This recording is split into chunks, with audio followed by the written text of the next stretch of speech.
Ambuye, mukandikwezatu ine sindidzayiwala kumene mwandichotsa.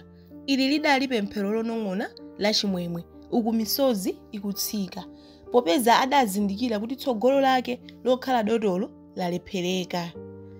Ndipo patapita masiku angapo, tsiku lina chimwemwe adapita kumsika atamutuma, ndipo adakumana ndi aphunzitsi ake akale aku sekondari abanda. Nyamata wanzeru kwambiri, matiriyo ya ku yunivesiti ukukonzekera koma mwatsala ndi miyezi iwiri yokhatu. Chimwemwe atamva izi, misozi idatsika. Sala, inetu ku sukulu sindikupita, ankolo wanga akanitsitsa zondilipirira school fees. Aphunzitsi achimwemwe atamva izi, adangomugwira paphewa ndi kumamulimbitsa mtima, popeza amadziwa bwino zokhoma zomwe chimwemwe amakumana nazo ku nyumba kwa mkolo wake. Ukudziwa chani chimwemwe? Mawa undipeze ku sukulu ukagwira ntchito zonse pa khomo. Tidzakambirane za tsogolo lako. Ndipo kutacha mmawa kwa tsiku linalo, chimwemwe adagwira ntchito zonse pa khomo monga mwa nthawi zonse, ndipo atatsiriza adathamangira ku sukulu kukakumana ndi abanda. Adalonjerana, abanda adatulutsa fomu ya scholarship, ndipo adamufotokozera chimwemwe kunena kuti sukulu ya ukachenjede imene amutengayo kwatuluka mwayi wa scholarship umene ukuperekedwa kwa anthu amene ali ochepekedwa koma akupanga maphunziro audotolo. Chimwemwe atamva izi adamwethulira, ndipo adapemphera mkati mwa mtima mwake, Ambuye chonde scholarship iyi isandiphonye. Ndipo abanda adafira fomu ija pamodzi ndi chimwemwe, ndipo adalembanso recommendation letter yothandizira kuti chimwemwe amutenge ndithu scholarship iyo. Atamaliza kufira fomu, adamuwuza chimwemwe kuti iwowo ndi amene akayitumize fomuyo ku post office, ndipo ikafika ku yunivesiteko nthawi yabwino. Chimwemwe atabwerera ku nyumba sadauze aliyense za fomu ya scholarship imene anapanga filu, ndipo adapitirira kugwira ntchito monga mwa masiku onse mosangalala osaonetsa kukhumudwa kulikonse. Ndipo ankolo ake pamodzi ndi akazi awo adafika povomereza ndi kumasangalala kunena kuti chimwemwe wagonja basi sakupitirizanso sukulu yake, akhala wantchito choncho pa khomo pawo.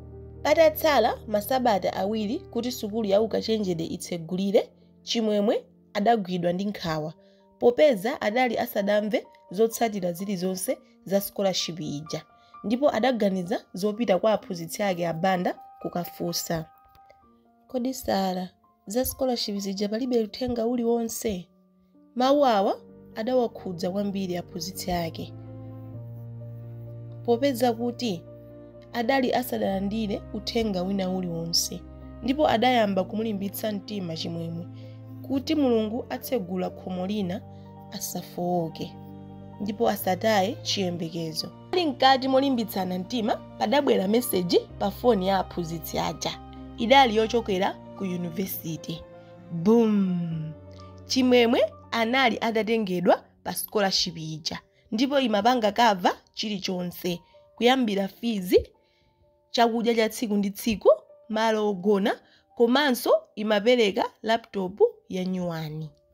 Ataona meseji adamuonetsa chimwemwe, ndipo chimwemwe moti ayankhule mawu adali atathawa, misozi imangotsika, samakhulupirira zimene maso ake amamuonetsa. Kenako adayamba kuvina, manja ake ali mmwamba, kuthokoza kumwamba. Chimwemwe adasangalala koopsa, aka kadali koyamba kumuona chimwemwe adasangalala kwambiri, ndipo aphunzitsi a chimwemwe adali naye kaso kwa basi. Atafika ku nyumba, chimwemwe adawawuza ankolo ake ndi akazi awo zokuti watengedwa scholarship ya ukachenjede. Akazi a ankolo ake chifukwa choyipidwa mtima ndi nsanje amvekere, koma masiku ano tikulibe chaulere, akakugulitsani mulimba mtima mupitedi, bambo mukumulola apitedi. Ndipo ankolo a chimwemwe adagwirizana nazo za akazi awo, zoona adi chimwemwe ndikuona ngati usapite angakakupange chipongwe. Kumbukira moyo wako uli m'manja mwangamo, chilichonse chimene chingakuchitikire agogo ako aja adzandipweteka ine. Chimwemwe atamva izi adangomwetulira, musadandaule ankolo, ndi zabwinobwino sakandipanga chipongwe china chilichonse. Ankolo ake pamodzi ndi akazi awo adayesetsa ndithu kuti chimwemwe asapite ku sukulu, koma chimwemwe adakanitsitsa, ndipo adapitabe ku sukulu. Atafika ku university Chimwemwe sadasinthe khalidwe. Adapitirira kukhala mwana wabwino, womvera, wopemphera, komanso nthawi zonse amakhalira kuwerenga. Chifukwa cha ichi Chimwemwe adapambana koopsa maphunziro ake, ndipo aziphunzitsi ake amamunyadira. Atamaliza sukulu chifukwa chokuti adakhoza kwambiri, Chimwemwe sadavutike kupeza ntchito.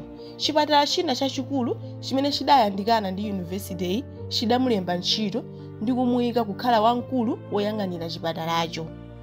Atayamba ntchito Chimwemwe sadayiwale mawu ake onena kuti Ambuye mukandikwezatu ine sindidzayiwala kumene mwandichotsa.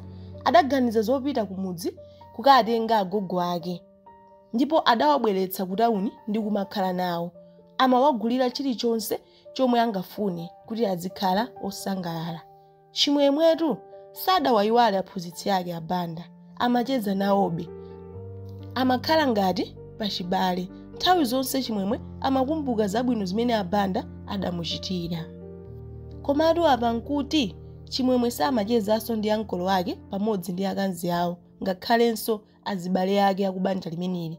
Chifukwa chakuti Chimwemwe mmene amapita ku sukulu adayankhulidwa mawu onena kuti asadzawayimbirenso foni angakhale kubwera pa khomo pawo, popeza iyeyo ndi mwana wosamva. Patapita zaka zingapo, ankolo ake a Chimwemwe adadwala kwambiri, adapezeka ndi vuto la kidini. Ndipo ku chipatala madokotala adayesetsa kugundana mitu kuti apenze njira yowapulumutsira ankolo ake a Chimwemwe, koma ayi ndithu, solution inali yopeza kidini ina. Ndipo ana awo ankolo ake a Chimwemwe adakanitsitsa kupereka kidini yawo, ngakhale kuti achipatala adatsimikiza kuti atha kupereka kidini yawo popeza atawayeza amamatchana ndithu. Ndipo nkhani yakudwala kwa ankolo a Chimwemwe idali ponseponse chifukwa adali munthu wotchuka mu tawuniyi. Ndipo Chimwemwe atamva za nkhaniyi adaganiza zopita ku chipatalako kukapanga matesti osiyanasiyana ngati angathe kupereka kidini yake kwa ankolo ake, popeza amakonda ndithu, sadawerengere za nkhanza zomwe iye amakumana nazo ku nyumba kwawo. Atafika ku chipatala zonse zinayenda bwino ndithu, ndipo achipatala adatsimikiza kuti Chimwemwe akhoza kupereka kidini yake. Yawo ankolo ake a Chimwemwe atamva kuti Chimwemwe walimba mtima kupereka kidini yake adadzimvera chisoni, ndipo adachita manyazi popeza adakumbukira zoyipa zomwe amamupanga Chimwemwe. Ndipo zonse zitatheka, ankolo a Chimwemwe adayamba kupenza bwino popeza tsopano adali atalandira kidini yatsopano yochokera kwa Chimwemwe.